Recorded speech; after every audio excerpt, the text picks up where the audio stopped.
Hey, everybody. Thanks for tuning in. And if you're listening on a podcast, you probably won't hear this part because last night we had some technical difficulties during our regular show, NJRR Live, which broadcasts Wednesday nights, 8 p.m. here on the Revolution Radio Network, alongside our partnering program, the Ida Vox Report, that airs Tuesday nights at 8 p.m.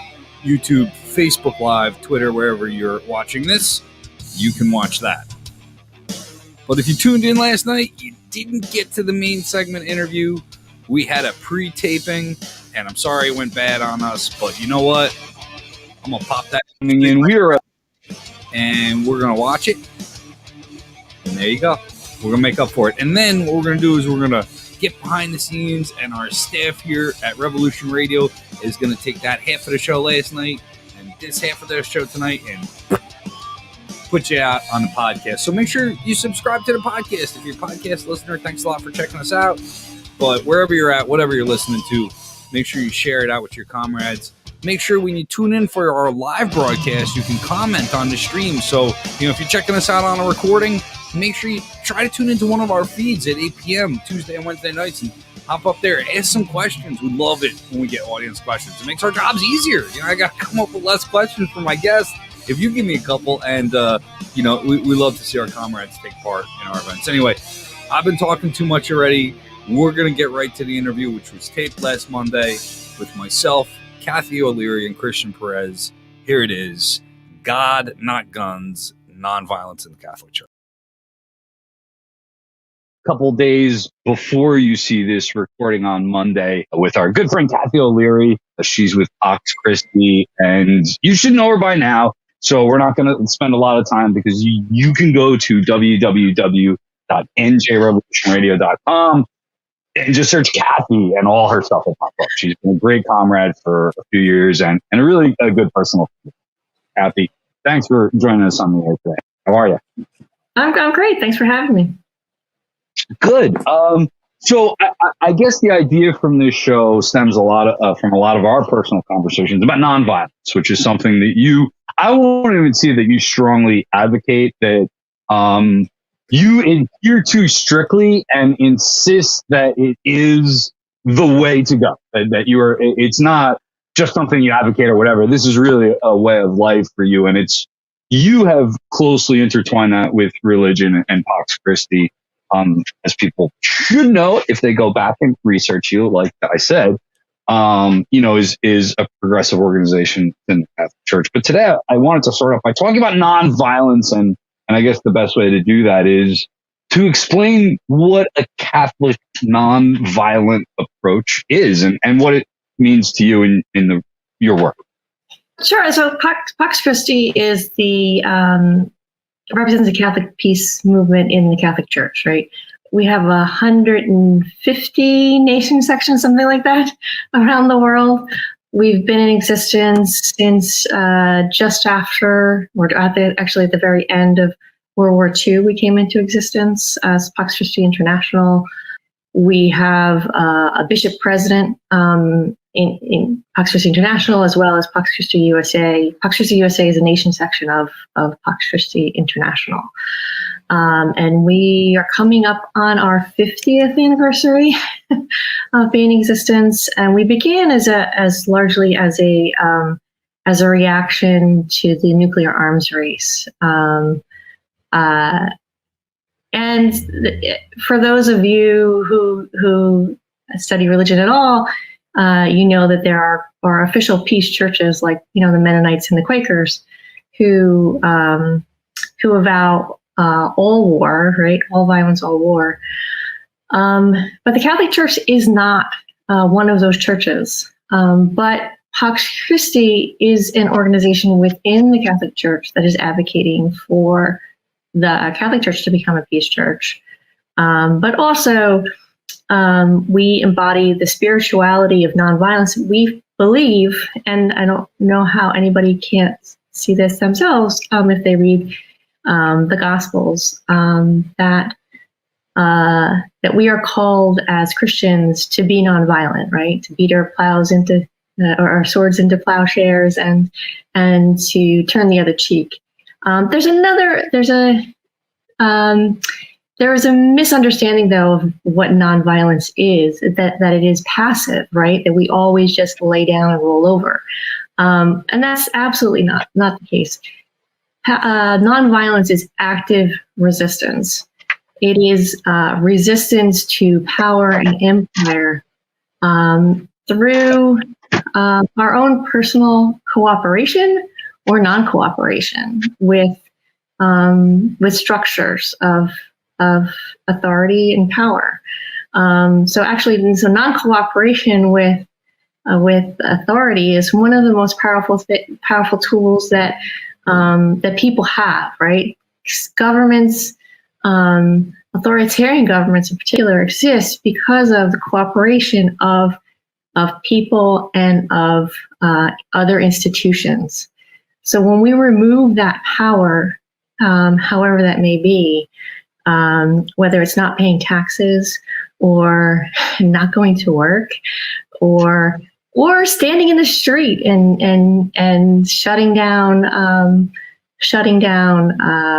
commerce for the day, those are ways that we can, as individual citizens, nonviolently disrupt the social order, the unjust social order.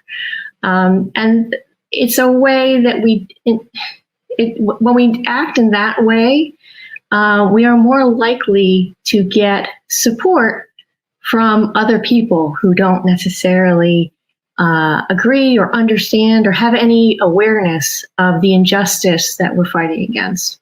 And it's a way in which, if the state or the authority powers that be, whoever it is, reacts in a violent way towards us, they are more likely to lose support, and we are to gain support. So that's kind of a way. That's one way of explaining it to people who don't share the faith that I have about why it's important to act that way, but why it's important to use nonviolence because for tactical, strategic reasons, right? Yeah. So this is a bit of the sticking point where I say that you're more nonviolent than I am, even though I consider myself nonviolent. I'm not out there asking people to arm themselves and shoot. I've never advocated for that. But there's been times in history, and I think right now we can talk about the Palestinian people as being kind of a bit of a case in point, where people are out there acting violently. They're not adhering to this nonviolent program, and you see criticism of them for such.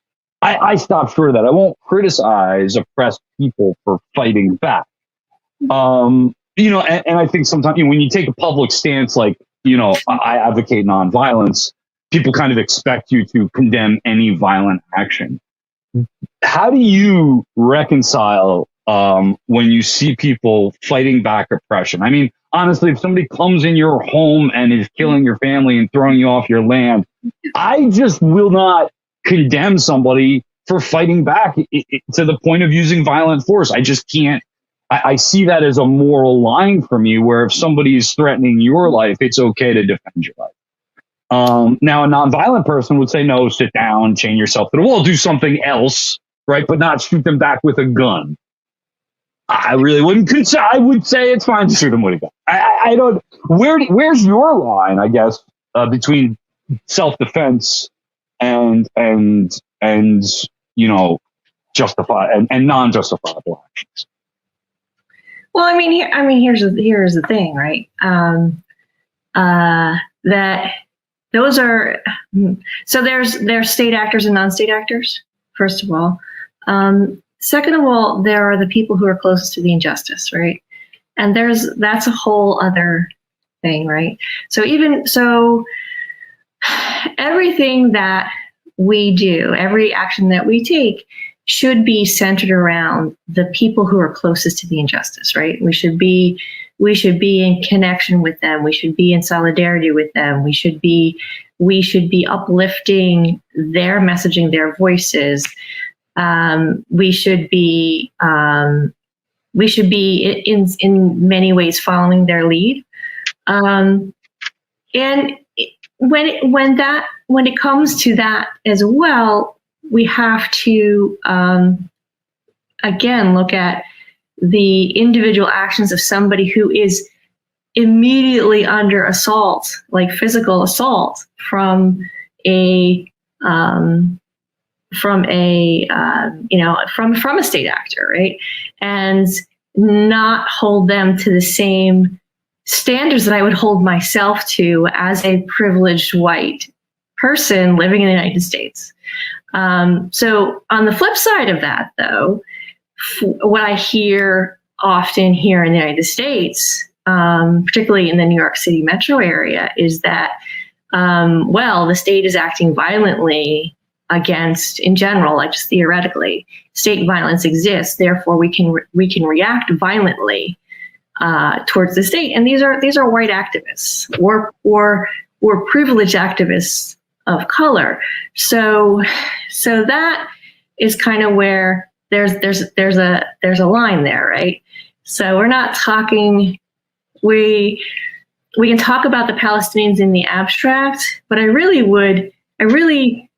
me, nonviolence is such a personal thing and it is about personal change, about being nonviolent yourself and bringing that into every space that you're in so that we can change the dynamic such that we're not talking about some kind of aggression to solve our problems, because aggression doesn't solve problems; it just escalates them, right? So I hope that answered your question. I think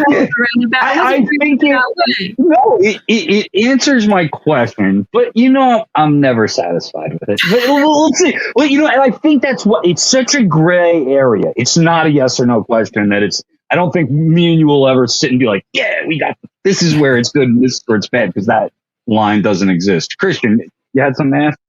Yeah, I mean, I would ask Kathy, like, what passages specifically would you turn to for guidance, for your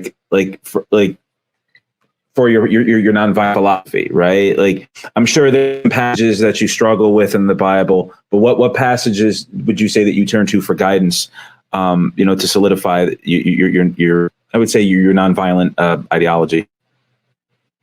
Well, I mean, there's a few things that actually, and interestingly enough, I think one of the passages I turn to most often is Jesus flipping the tables in the temple. So, and most people wouldn't connect that to nonviolence, but it was an injustice that he saw, and and Jesus, the man, right, first of all, reacted in anger, and did something about it immediately, right? It did something. It was a physical act. So, had he disrupted the injustice that was going on at the time? The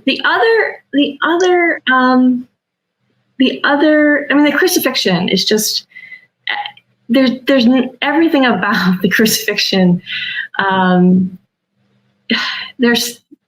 Is so. Jesus so many times could have intervened, just spoken up on his own behalf, right?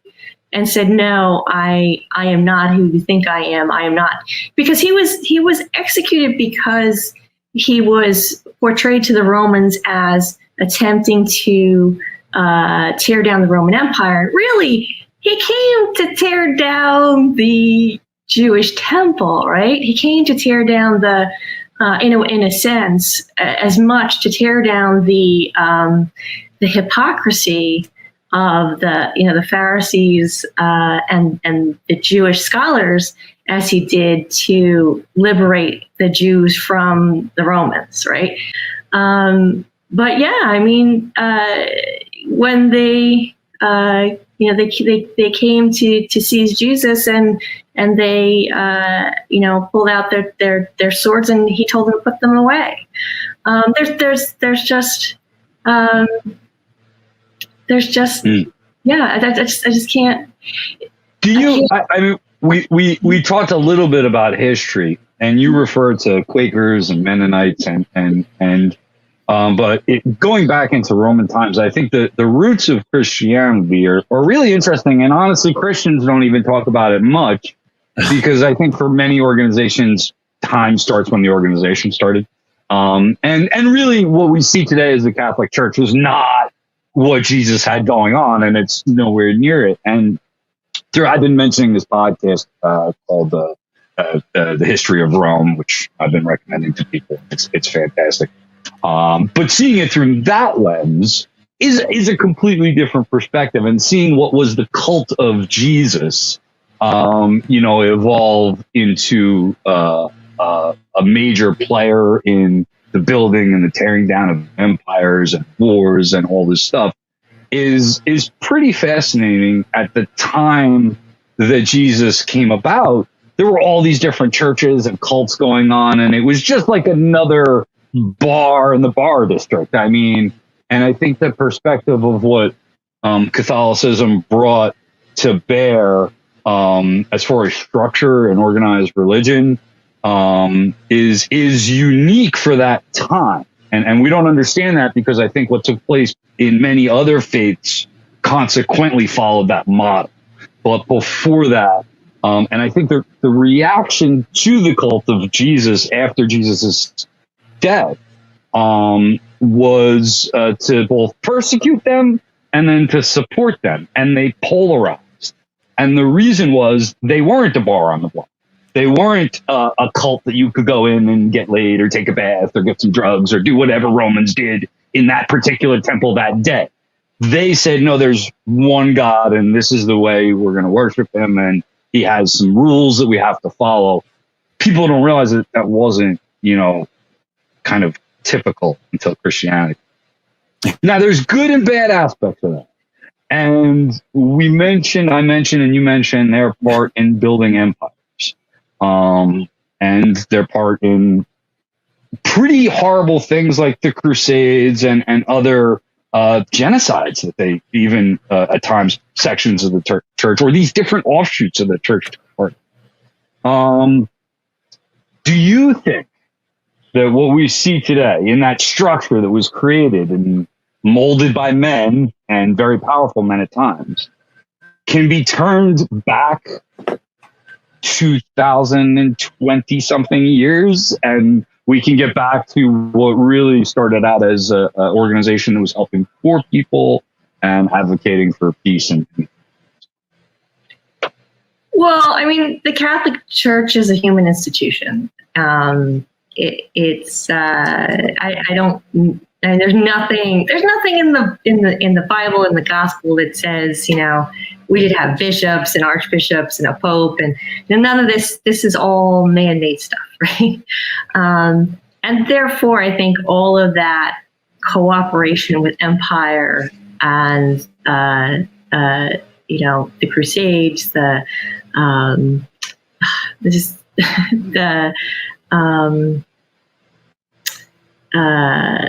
blessing of slavery, right? That it was okay. It wasn't okay to enslave the Taino people, but it was okay to enslave the African, the people from the African continent. So, I think that all of that can be undone. I just like, it's a matter of like rooting yourself in the gospel. It's really amazing to me that everything that we know about history, right, is that the winner is the one who writes the history, right? And the wealthy and the powerful, the ones who are centered.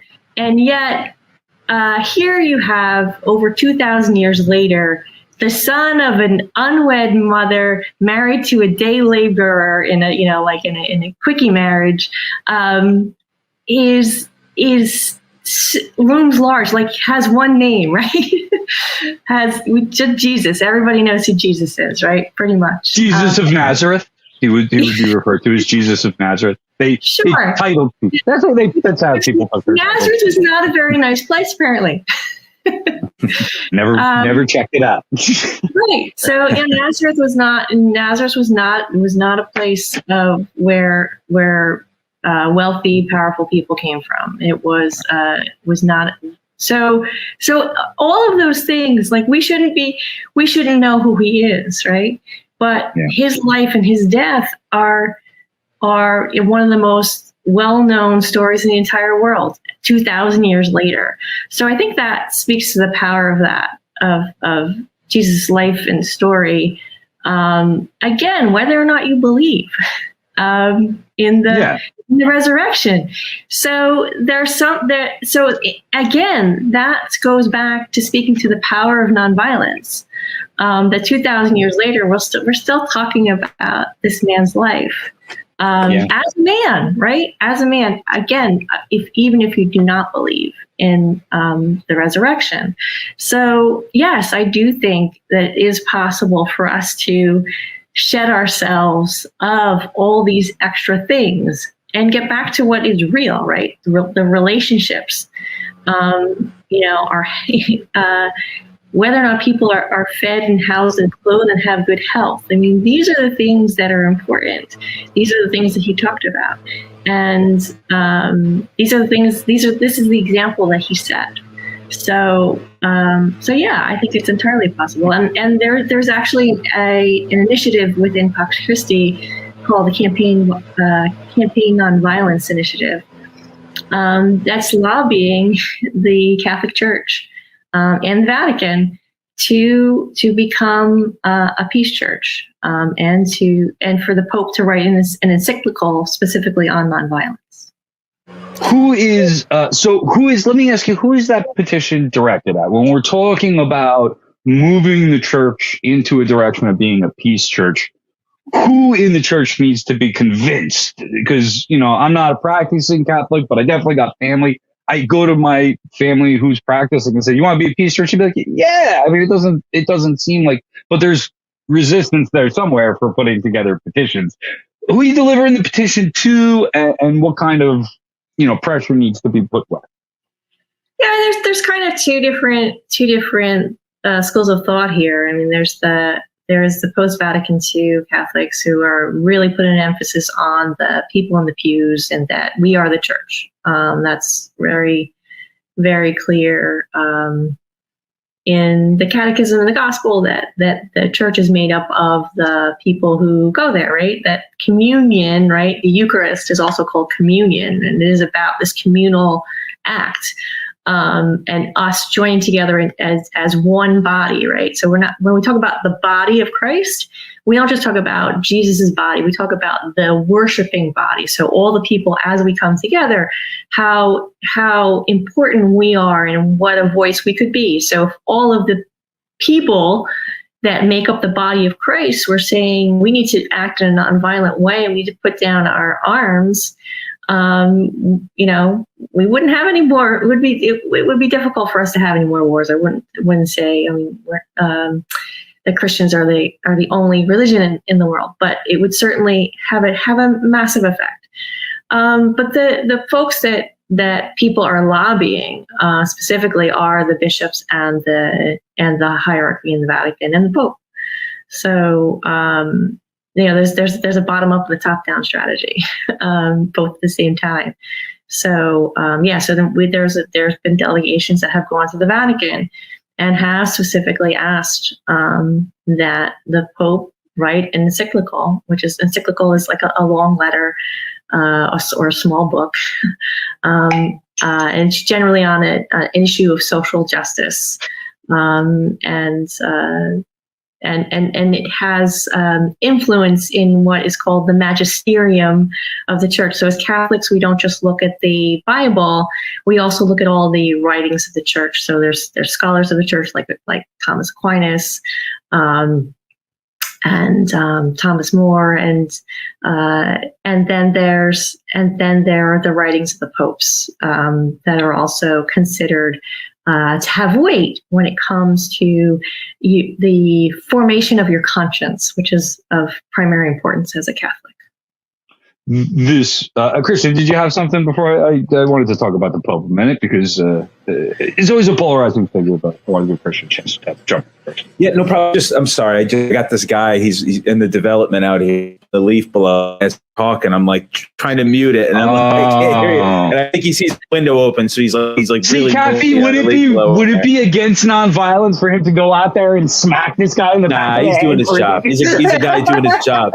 He's a guy doing his job. I don't want to mess with a guy doing his job. Working class person. Yeah, he's a working class dude. He's probably a Latino dude. I'm not gonna go pick a fight with him. I'm not gonna go do that. But I wanted to ask Kathy, what's it like? I mean, because you are Catholic, and the United States is predominantly a Protestant country in terms of numbers. How do you feel when you see, like, I mean, other than like Louisiana, New Jersey is like one of the large New York Catholic states. There's really aren't Massachusetts, right? Once you leave the East Coast and Louisiana, you know, parts of California and Texas, really like the center of the country is Protestant. What is it like when you see, I mean, you have your vision of what the church should be, of what Jesus should be. What do you think about Republican Jesus, right? Just this myth that he would turn his back on the poor, that he's pro-well, like what are your thoughts on the prosperity gospel, Kathy? That it's sacrilegious. No, it's really been referred to as heretical by a number of people, the prosperity gospel. But I mean, there's also what I refer to as white Jesus. Yeah. And you have that here in New Jersey too, where the gospel and nonviolence is used to control people, right? So we're supposed to turn the other cheek, which means which they interpret to mean we're not supposed to speak out. We're not supposed to create a disturbance. Everything's supposed to be nice and quiet and comfortable. And we're not supposed to make anybody feel uncomfortable, no matter how great the injustice. So yeah, even though in New Jersey, you know, we're not the majority, but I think we're like 40% of the state. Being a nonviolent progressive Catholic, that's a situation where I see that same kind of dynamic kind of play out, where it's not necessarily a gun-toting, white supremacists supporting Jesus. But I mean, there's plenty of Trump supporters in New Jersey too who are Catholic. And there are groups. So we talked a little bit. I'm sorry to interrupt, but you talked about with me that there are groups kind of on the opposite side of you in the Catholic Church. Maybe I don't know that we talked specifically about peace issues, but you know, Trumpers, there are a lot of Trumper Catholics. There's a lot of QAnon Catholics, just like there can be across the spectrum. Those intersections, I'm sure, are ugly at times. You also talked about the Pope and his writings. Now, the Pope, previous to this Pope, the guy that quit, which was a fascinating event in human history, because I think he was the first Pope in 400 years that quit. I mean, they all die in office.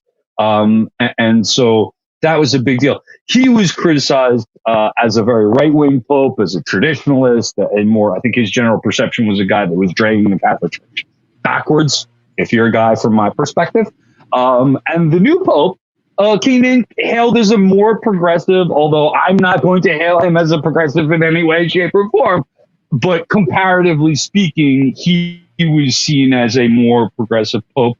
Now, how long has he been Pope? And are you encouraged? I'm not going to ask you to give an endorsement or say he's great. I don't think that should be the case. But are you encouraged by some of his writings? Do you think that he's still too conservative and that you need, far more radical blood? Or is this the best we're going to do, given our place in history? Well, I think, again, like when you count your number in the billions, when you have the faithful, and then a hierarchy and structure that goes along with that, any change is going to take time, right? So it's kind of like turning a battleship around, right? I hate the military reference, but it's good. I like it. Yeah, tanker, right? A big ship, in the water is really going to be hard to stop and to turn around. So it's going to take time, and so it wouldn't matter who was elected Pope. It would, and how progressive he was.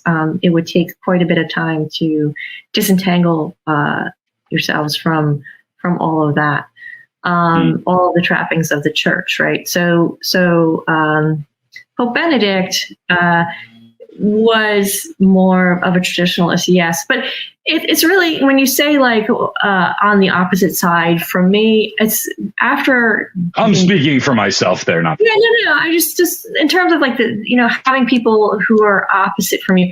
I just have found after years and years and years of doing this that there's nobody exactly in the space that I'm sitting in, right? I am in my space, and people are in their own space and have their own ideas and views, and there's nobody who's going to share exactly what I believe about everything on any given day.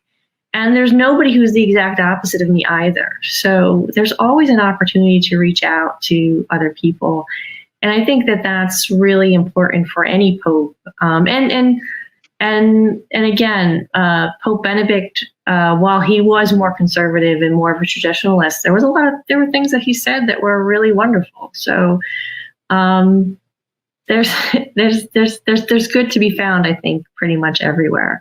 And it's just I bring an outsider's public perspective, so it's always good to get on the inside. And I think that it's true of any large organization that there's public perception, but the devil is in the details. I mean, and sorry for the horrible part, I apologize, but it's true. I mean, there are a lot of machinations in large organizations. So, I mean, I thank you a lot. We have a time for maybe another question or two, Christian. Do you have anything else? I would just ask, who are some of your biggest inspirations or role models within the church? I would say Father Brian Massingale has made a huge impression on me. So have Daniel Berrigan, Dorothy Day. Can you tell us about Mr. Massingale? I may have heard the name, but I'll be honest with you. We got a minute here. Tell me about this person. I'm going to throw out one more name for you, Chris Hall. Sure. So he co-wrote Jesus for President with Shane Claiborne. And has his own book out too. Brian Massingale is a gay Catholic Black priest. I don't know if he would identify himself in that order, but he's written a lot about racism in the Catholic Church and the obligation that the American Church in particular has to wrestle with its racist roots. So you'll find a lot of his stuff online right now. America Magazine has been promoting him quite a bit. He's a professor right now of theology at Fordham University. So I would, if you're at all religiously inclined, if you have any attachment to the Catholic Church and are involved at all in Black Lives Matter or Black liberation, I'd check out his stuff. It's really, really pretty good. Great. And as far as current events, you had mentioned the petition, and we'll make sure we get the links out there when this goes live. But there's always that call to action, and we'd love to know how my audience can give you money as well. So let people know how they can get in touch. Well, you can always look up Pax Christi USA, PAXCHRISTI. It's a piece of Christ in Latin. And there's links there to donate. You can find links to the Campaign Nonviolence Initiative on their website as well. I want to give out a shout out to the Tyler Clementi Foundation, which is engaging with Catholic bishops across the country and other Catholic organizations to support LGBTQ rights. Good time to push that during June, right? Pride Month. And there really is a lot of great stuff going on in the Catholic Church. Cardinal Tobin is part of an initiative to go to, I think he's going to Central America to talk about and to investigate what the key causes are of forced migration, and how is it that we can because really people are not coming here because they want to watch Real Housewives. They're coming here because they're forced out of their homes. They'd much rather stay in their home countries with their families, with their culture, with their language. So yeah, there's a lot of great stuff going on right now in the Catholic Church. The Laudato Si encyclical, which Pope Francis wrote a few years back now, which talks about the environment.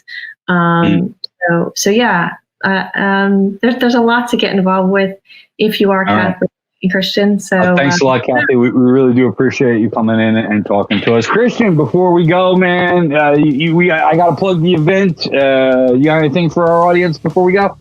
Nothing yet. No, just checking out Revolution Radio and keep checking out the IDAVOX report. Thanks, Kathy, for joining us. Had a great talk. Thank you.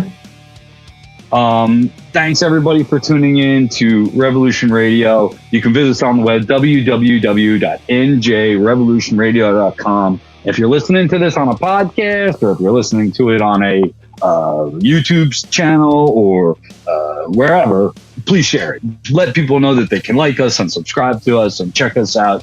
We will be coming to the Coffee House in Edison June 22nd. That's Edison, New Jersey. Getting back to live shows. So I can't tell you how nice it feels. I'm seeing ads on Facebook for live music again.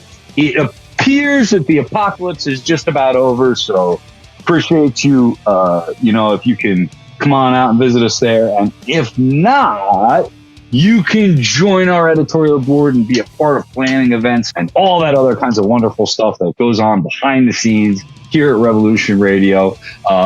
That's all we got. Till next week at 8 p.m. This is Brian Powers. Thanks for tuning in. I want to remind all of you that the police can quit their jobs.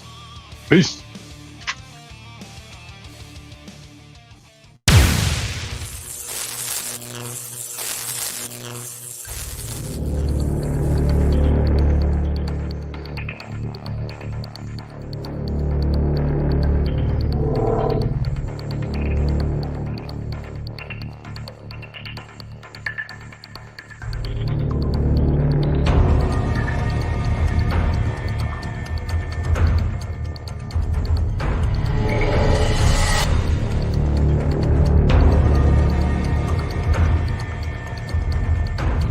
Thrown against the car, handcuffed, and that's what happened last night.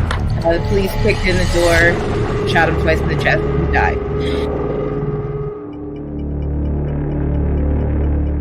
Before you knew it, we had 500 families. We had over 100 volunteers calling us. We were on the phone constantly.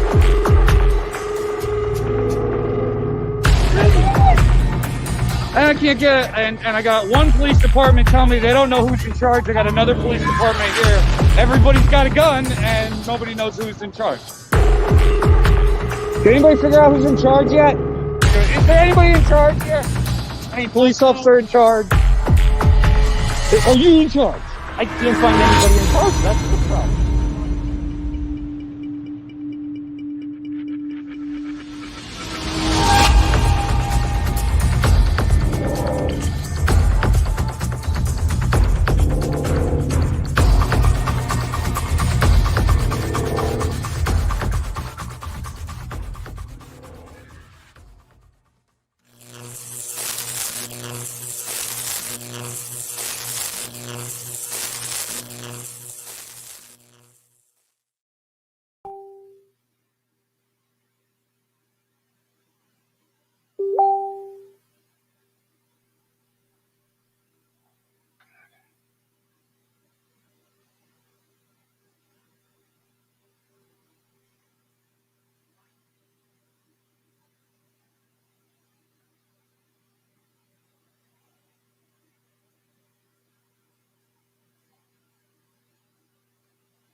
Okay.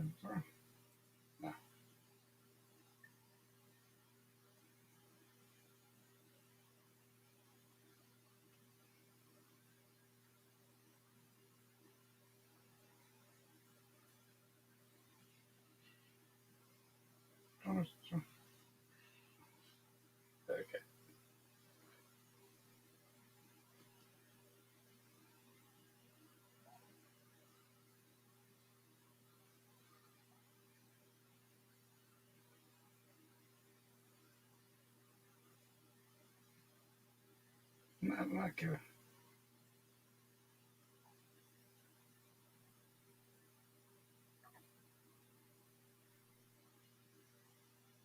I'm not giving you bullshit.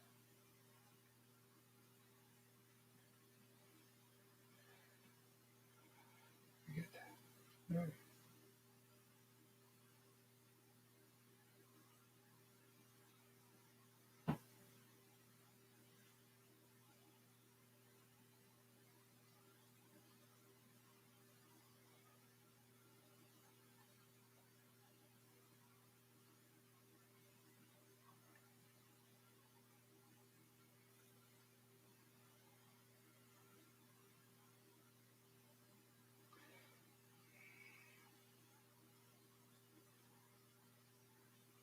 Be okay.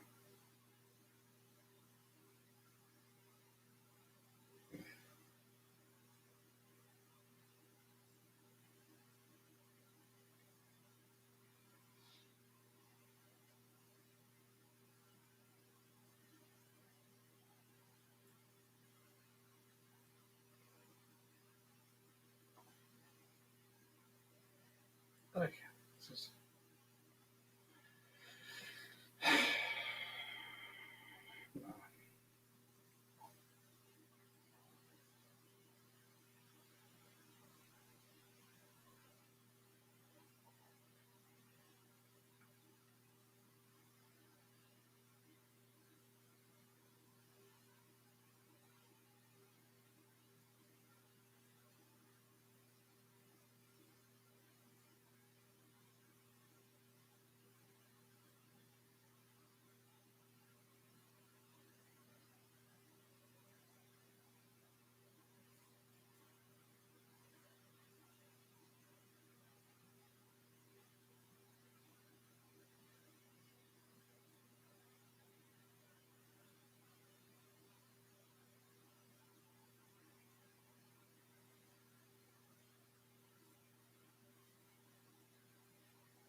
Okay.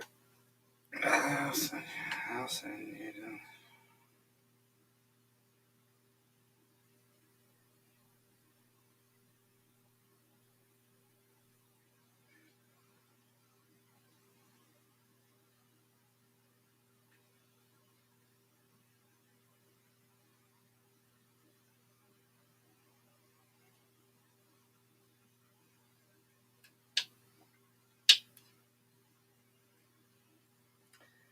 We did it.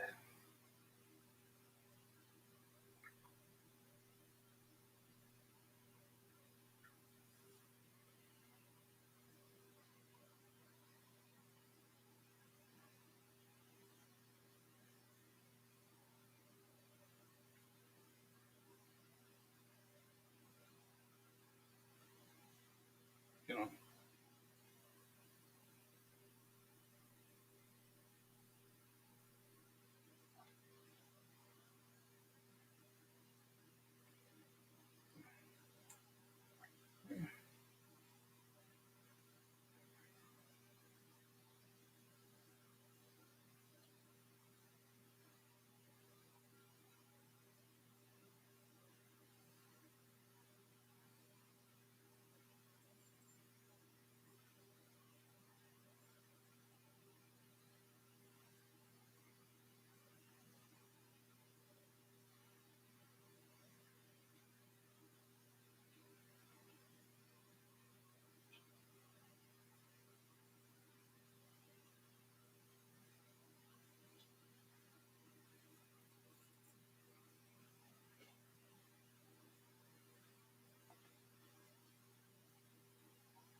Yep.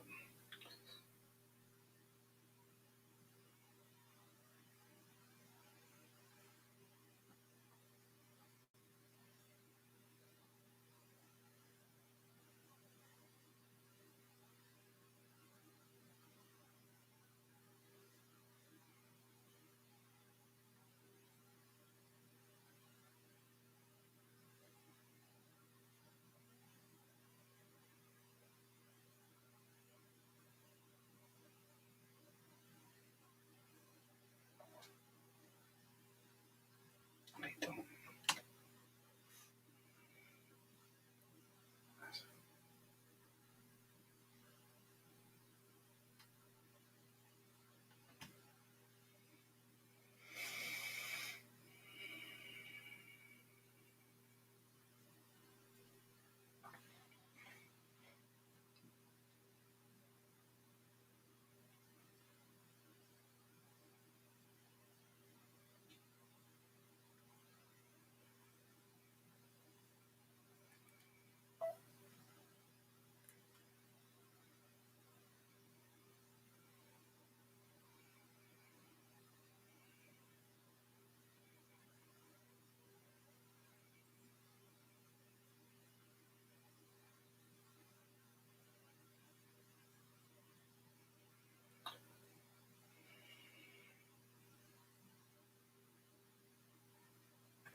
You.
serious.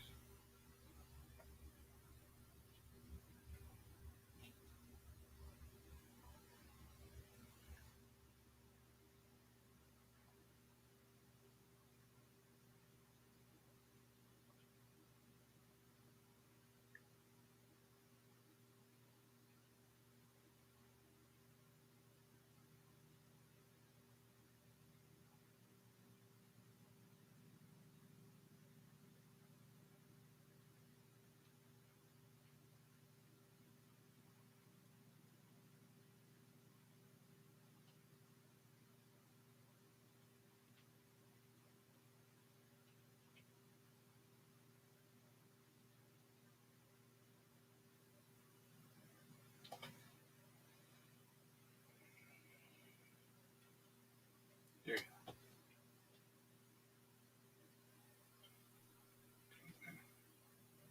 About that.